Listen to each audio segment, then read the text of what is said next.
अस्सलाम वालेकुम। आज की ये वीडियो स्पेन में रहने वाले सब लोगों के लिए बहुत अहम है क्योंकि 90% को डायरेक्टली और 10% को इनडायरेक्टली ये चीज़ अफेक्ट करती है।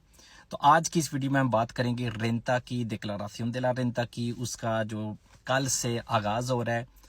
पहले मैं आपको बता दूं जिन लोगों को इतना ज़्यादा इस कॉन्सेप्ट के बारे में नहीं पता, डिक्लाराción de la रेंता कहते हैं आपने पिछले साल की जो इनकम है उसको उसका जो टैक्स है वो पे करना होता है। तो जो ऑटोनोमोस हैं, ऑटोनोमो जिसका अपना छोटी शॉप होती किसी की, मतलब एम्प्रेसा नहीं होता, ऑटोनोमो होता है, या एक वर्कर, तो इन्होंने साल के एंड पे हर साल के अप्रैल से लेकर जून तक पिछले साल जो गुजरा हुआ होता है उसका इनकम जो है ना वो टैक्स देना होता है, डिक्लाराción करवानी होती है। और उसके लिए जो गवर्नमेंट की तरफ से टाइम फ्रेम आता है वो इस साल के लिए ये आपके सामने अभी आपको नज़र भी आ रहा होगा। कल 8 अप्रैल से ये आप ऑनलाइन अपना रेंता खुद डिक्लार कर सकते हैं या कोई भी खेस्तौर वगैरह आपका ये कर सकता है। अगर आप चाहते हैं कि हाशियंदा वाले खुद आप उनको कॉल करें और कॉल के ज़रिए आपका वो करें, तो उसके लिए आप 6 मई से जो है ना ये de forma टेलीफोनिका जो है ना वो ओपन हो जाएगा।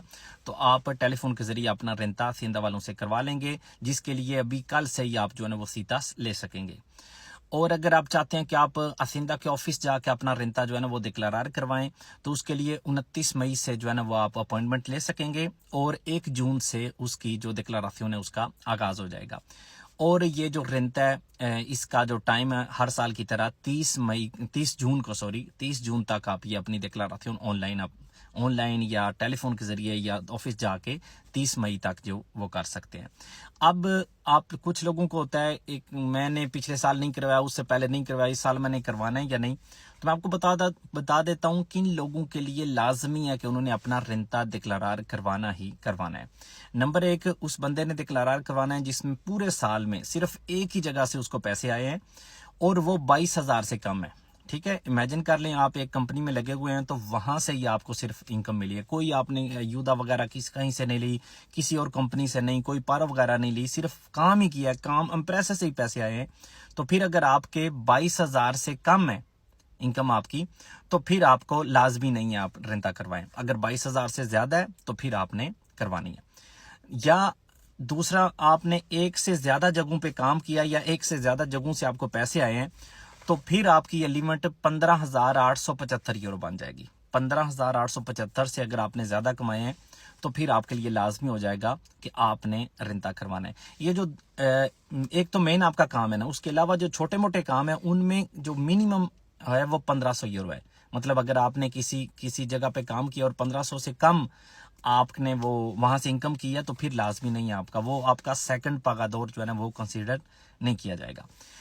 उसके बाद नंबर 3 उनके लिए लाजमी है जो इंग्रेसो मिनिमो विताल ले रहे हैं। जो भी आपकी इनकम है, लेकिन अगर आप इंग्रेसो मिनिमो विताल ले रहे हैं तो आपने डिक्लाराción de la रेंता लाजमी करवाना है।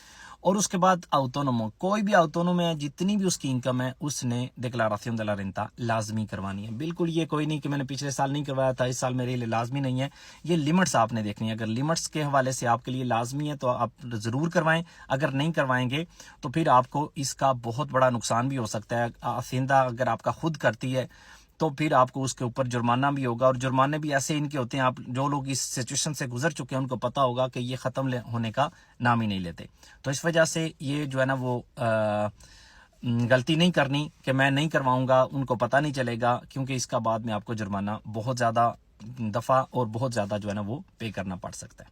इसके अलावा अगर आपके पास रेंता से रिलेटेड कोई और क्वेश्चन है तो आप इस वीडियो में सारे क्वेश्चंस कर सकते हैं। इंशाल्लाह मैं नेक्स्ट वीडियो में बाकायदा तौर पे जो आपके क्वेश्चंस होंगे रेंता के ऊपर, उनके ऊपर जो है ना एक बाकायदा तौर पे वीडियो बनाऊंगा। आप लोगों को एक और चीज अभी मेरे जहन में आ गई है कि रेंता में ये होता किस तरह से है डिक्लाराción। तो आप हर माह आपकी जो सैलरी होती है अपनी, अगर आप नोमिना देखें, हर माह की नोमिना देखें, उसमें एक जगह होती है जहां पे लिखा होता है रेटेंción IRPF। तो ये वो पैसे होते हैं जो आप हर माह हाशियंदा को देते हैं। ठीक है, ये मेरे रख लो, सेव कर लो, ताकि जब मैं डिक्लाराción de la रेंता करवाऊंगा तब देखेंगे मैंने आप लोगों को ज्यादा दे दिए या कम दिए। अगर तो मैंने आपको ज्यादा दे दिए हुए तो वो मुझे वापस आ जाएंगे, इसको कहते हैं devolver। मैं salido ha devolver, इसका मतलब होता है कि उन्होंने मुझे वापस करने हैं। और अगर मैंने जो आप लोगों को दिए, मेरा डिक्लेराción de la renta करने के बाद मेरी अमाउंट जो मैंने हासिंदा को देनी है वो उससे भी ज्यादा है, तो फिर शायद थोड़े बहुत मुझे अपनी जेब से और देने पड़े। तो ये सिर्फ इसलिए किया जाता है कि हर माह आप थोड़ा बहुत जो है ना, वो कुछ लोग 10% पे करते हैं, कुछ लोग 15% करते हैं, कुछ 19% करते हैं। तो सिर्फ ये इसलिए किया जाता है ताकि एंड पे अचानक आपको 4000 5000 यूरो जो हासिंदा को ना देना पड़े। थोड़े थोड़े करके आपने दुरंते लाइयों पैसे जो है ना हासिंदा को दिए हों, उस हिसाब से एंड पे आपको जो वो सारे वो ना देने पड़े। तो मेन जो आपको रेंता जो है आपको वापस आते हैं पैसे या आपने देने होते हैं, सबसे अहम चीज ये होती है कि आपने साल के अंदर जो आपका इम्प्रेस है उसने आपकी नोमिना से काट के कितने पैसे हासिंदा को दिए, इस चीज पे डिपेंड करता है।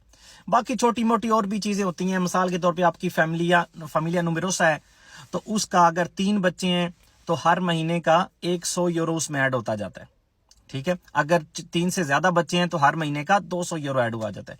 कुछ लोगों ने क्या किया होता है कि हर महीने वो हासिंदा से ले लेते हैं, 3 बच्चे वाले 100 यूरो ले लेते हैं, 4 बच्चे वाले 200 यूरो हर महीने ले लेते हैं, तो फिर उनका समझ लें रेंता पे कोई असर नहीं पड़ता।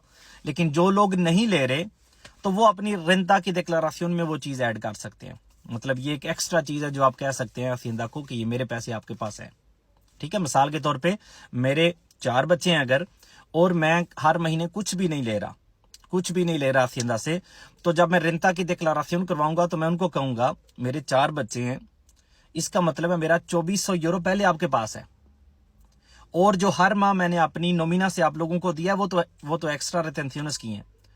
तो अगर इमेजिन करें आपके 4 बच्चे हैं, 2400 यूरो पहले उनके पास है, बाकी आपकी जो रिटेंशंस जो आपकी नोमिना से वो काटते रहे हैं, वो आपने टोटल 2000 यूरो वो आपने साल के अंदर दे दिए। 2400 प्लस 2000 तो हासिंदा के पास आपका तो 4400 यूरो है। अब आपकी डिक्लेरेशन आप करते हैं, उसमें आपने सिर्फ देने हैं 1000 यूरो। इसका मतलब है अब हासिंदा आपको वापस करेगी कितने, 3400 यूरो, ठीक है। तो ये चीज अपने ज़हन में रखें। इस तरह की कुछ बहुत सारे लोग जो है ना वो ये चीज, या कुछ लोगों का बहुत ज्यादा ध्यान होता है इस चीज में, कुछ लोगों का बिल्कुल भी नहीं होता। तो ये आपने अपने सूबे के हिसाब से देखना है कि कौन कौन सी डिडक्शंस, बहुत सारे खर्चे हैं जो कि हम इसमें ऐड कर सकते हैं।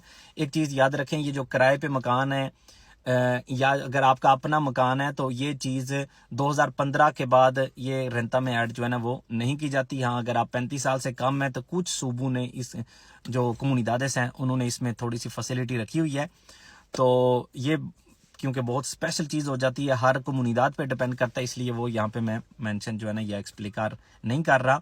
लेकिन ओवरऑल ये सिचुएशन है रेंता की।